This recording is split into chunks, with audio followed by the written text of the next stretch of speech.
I am looking at your list of Chicago Bears projected picks, and I use projected with an asterisk because I understand the exercise of a mock draft is just that. It isn't necessarily saying, I'm putting my reputation on the fact that these are the players that are going to be taken. I think that it's valuable to understand why you have some of these names here and what it says about what you think of where the Bears are and who's doing the picking. So I'd like to run down this list. There's 2 2s, there's a 3, there's 2 5s, and a 6. 39th overall, you have North Dakota State wide receiver Christian Watson. Why? Yeah, and I think that this team needs to put talent around the quarterback, and I know Ryan Poles knows that, and that's one of the priorities here. And the receivers are going to fly off the board this year, whether that's a result of all the fat contracts being handed out to wide receivers around the league right now, whether that's just the talent level in this class. I mean, in reality, it's both. But we're going to see receivers fly off the board, and especially the first round, but then into the second round. And it'll be interesting to see which receivers are still left at pick 39. There's a good chance that it could be the direction the Bears go. And Christian Watson, in this scenario, this exercise, was kind of the top receiver there, 6'4", 210 pounds. He has crushed the process in terms of going to the Senior Bowl and showing out. Coming from the FCS level, there's always a little bit of a projection there going up against better talent, but Christian Watson did a nice job for himself against the other top seniors in this draft class. And then you look at the combine running in the 4.3s, pro day running a sub 7-second 3-cone. And so you see this athleticism on the field.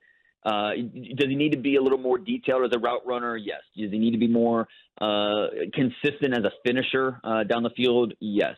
But that's why we're talking about a second-round pick and not a slam-dunk first-round pick. So I think if we know Justin Fields can, especially from his days at Ohio State, he's got a beautiful deep ball, can really stretch the field out, and a guy like Christian Watson can help him do that. So I think the matchup of developing quarterback and receiver, they can do that together with these two guys. With Matt Eberflus coming over and bringing his entire staff from Indianapolis, we are looking at a return to what was here, a 40 front, and I'm loath to call it a true Tampa 2 or even a 4-3 because of the preponderance of the use of nickel linebacker instead of that old-fashioned strong sider, maybe more of a 4-2 that we see. And yet there are a couple very specific kinds of defensive tackle, the 3 technique, and then the 0-1-2 nose that is to the other side. The second round pick, 48th overall, you have the Bears taking Perrian Winfrey, a defensive tackle from Oklahoma. What does he fit in the Eberflus system?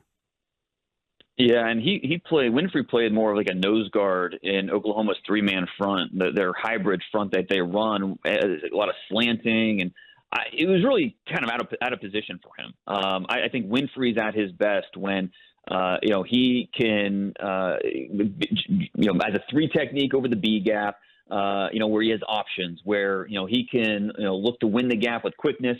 He can overpower blockers at the point of attack. He's got crazy long arms, 35 and a quarter inch arms, a young player who's still kind of discovering how much talent that he has, and, using all of his gifts in unison to be a more complete player. Nobody wanted to block this guy at the Senior Bowl because there's so many different ways that he can win. Perrian Winfrey is a guy that's on his way up. And so still young, 21 years old, doesn't turn 22 until August. There's a lot of things that you like about Perrian Winfrey, developing him as your 3 technique. He can play the 5. You can move him around a little bit on that defensive line. So we know that the Bears, aside from getting weapons, they want to build in the trenches, and I think Perrian Winfrey would help them do that. The trenches on the other side are where we find the 3rd-round pick, 71st overall. You have the Bears going with interior lineman Darian Kennard from Kentucky.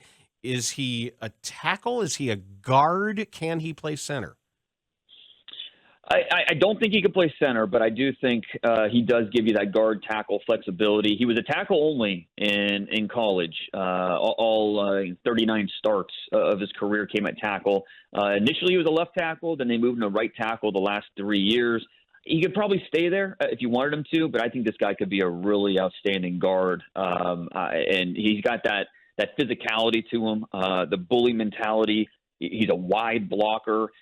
He's not a slug with the way he moves, so he's able to give you a little bit of mobility, but at the same time still have that wide base, that raw power, where he's going to move people at contact. Sometimes he will get a little sloppy. He will sacrifice maybe some of the finer points of his technique for the kill shot, or to make sure he's getting his guy blocked. And so I think there's some discipline and things on the field that he needs to improve upon, that he can develop.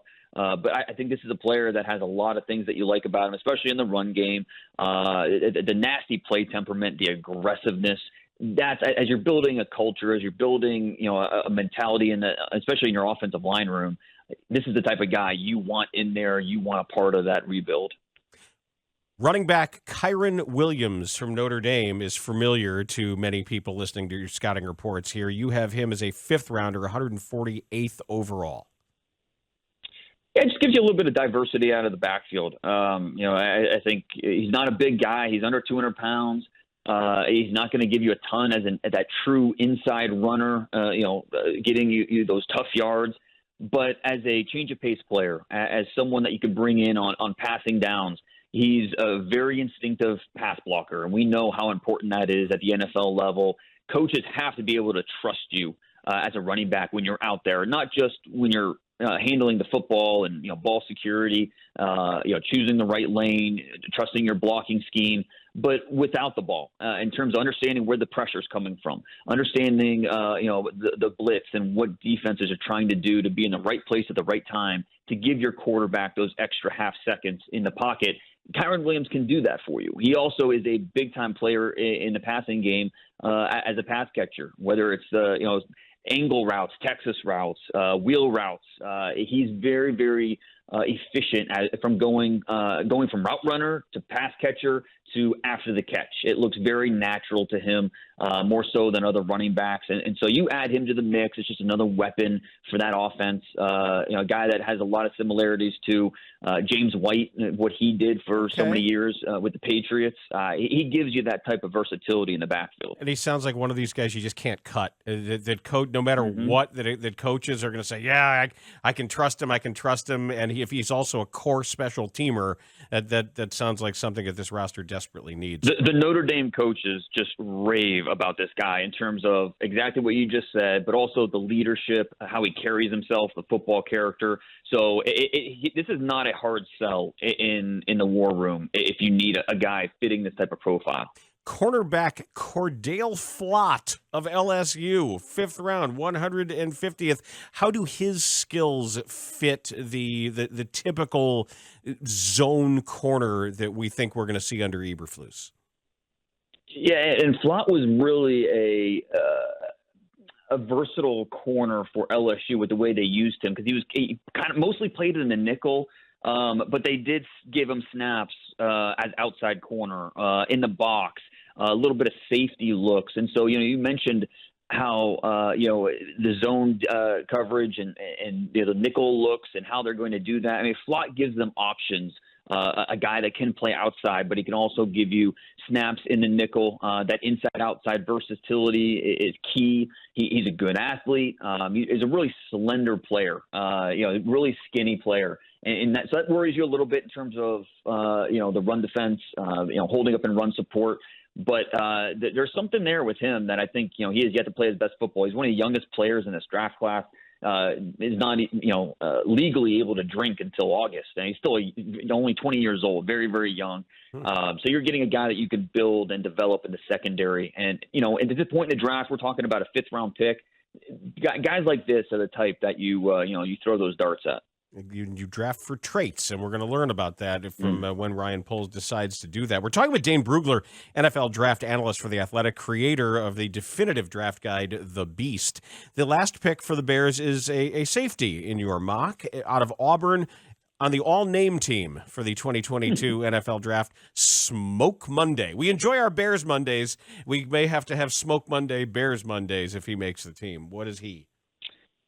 Yeah, his given name is Quindarius, but Smoke it just kind of fits with him. Yeah, it's a great name, and it's something that he was nicknamed that as a toddler because of the way he moved around so fast all the time. He got the name Smoke from his I believe from his granddad. So, and that's what you see a little bit on the field with the way he plays. He's a good sized safety, 6'2". Around 210 pounds, good speed, like how he shows up in the run game, runs the alley really well. I think this is another guy that just kind of builds your depth in the secondary, but what he gives you on special teams, that's really what's going to keep him around and going to make him tough to cut, like you said earlier about Kyron. That competitive spirit that he plays with. It really shows, where he's just moving faster with a little more urgency than everybody else on that defense when you watch him on tape. So I think that'll fit well with what this new regime's trying to build in Chicago. So there's a smoke and there's a sauce, right? So this draft, and if I listen to enough coverage, I'm going to want barbecue. Yeah, well, we could talk for a while about the top names this year. There's a couple good ones. I think my personal favorite is Bear Hunter. He's a center from Appalachian State. Of course, he's a center from Appalachian State. Exactly. So, yeah, there's plenty of good names this year for the all-name team. Now, how can I watch the Bears draft, whether it's trading up, trading down, whatever the names are and the positions are? What indicators will tell me more about what Ryan Poles really thinks about Justin Fields? Yeah, that's a great question. Obviously, he did not draft Justin. We don't know exactly, truth serum time. What his exact evaluation was, before he took this job.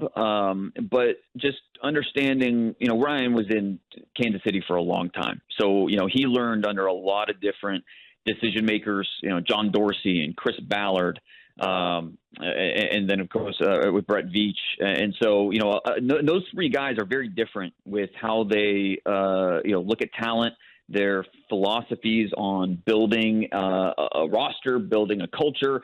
And so I think he's had a chance to see it done a lot of different ways. And of course, all those years with, head coach Andy Reid, he's seen a lot of different ways to do it, and I think it's going to be interesting to watch as he looks to build this roster, and it starts with the quarterback.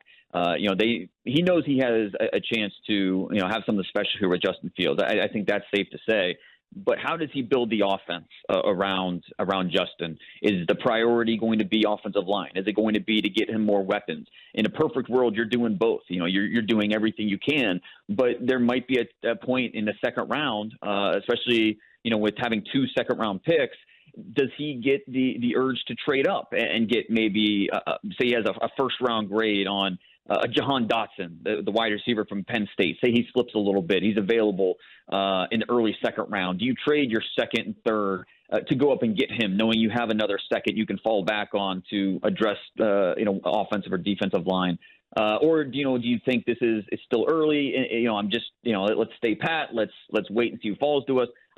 I'm very interested to find out, just kind of what his drafting philosophy is, how aggressive he wants to be as he kind of builds this roster. So I think just like I know a lot of Bears fans, very eager to find out how he attacks this draft without a first-round pick, but having 3 picks on day 2. It'll be interesting. Dane, your colleague at The Athletic, Sheil Kapadia, wrote a really interesting piece several weeks ago about the truths of how NFL teams make deals. And one of those absolute facts is that a coach or a regime in trouble, desperate to hold on to their jobs, can be viewed as a weak person at the table. And sometimes that desperation is something on which they can play. What I'm wondering is, from your perspective, is there any historical data about first-year GMs, or whatever you want to call the position, anybody in charge of a draft for the first time? Are there likelihoods of, I want to trade up for my guy, or I want to trade down to diffuse responsibility, soften the blow a little bit, have more opportunities, more spins at the wheel. Like, I'm just wondering, are there any things that the league thinks about somebody in charge of one of these things for an NFL team for the very first time? Yeah, no, that's a fascinating question. I think the results have been mixed over the years, where sometimes in some cases we see, and especially with quarterbacks, I think that's where it really shows, where, first-year general managers, first-year coaches, if they don't absolutely fall head over heels for a quarterback, they don't necessarily feel pressured that they need to go in that direction. Where if you're on the hot seat and you feel like, hey, we need a jolt to this team, and we don't absolutely love this quarterback, but we recognize he has talent, and there's a chance he might work out, and so you're more inclined to roll the dice on that quarterback. And so I think that's where we especially see it. We saw it last year in the first round with, a new regime in Atlanta. They had the hometown guy with Justin Fields sitting right there for him, and they opted to go a little more conservative. And, the Matt Ryan contract and all that was part of it, but instead of drafting the quarterback for the future, which they could certainly use right now, instead of being in quarterback limbo with where they find themselves in that organization, they went with the top non-quarterback in the draft, and that was Kyle Pitts last year at number 4. So I think more often than not, we see first-year head coaches, general managers look to be maybe a little conservative in terms of, there's no point. We don't have to be aggressive here if we don't want to be. But at the same time, we do see examples where they want to, be a little aggressive and show that, hey, we mean business. We want to win. We're going to do whatever it takes. And so I think we see a little bit of both with these first year guys, and with especially with Chicago this year, not having that first round pick, not picking on Thursday. And then getting a good night's sleep Thursday night, wake up Friday. They're going to be chomping at the bit to pick, and so it'll be interesting.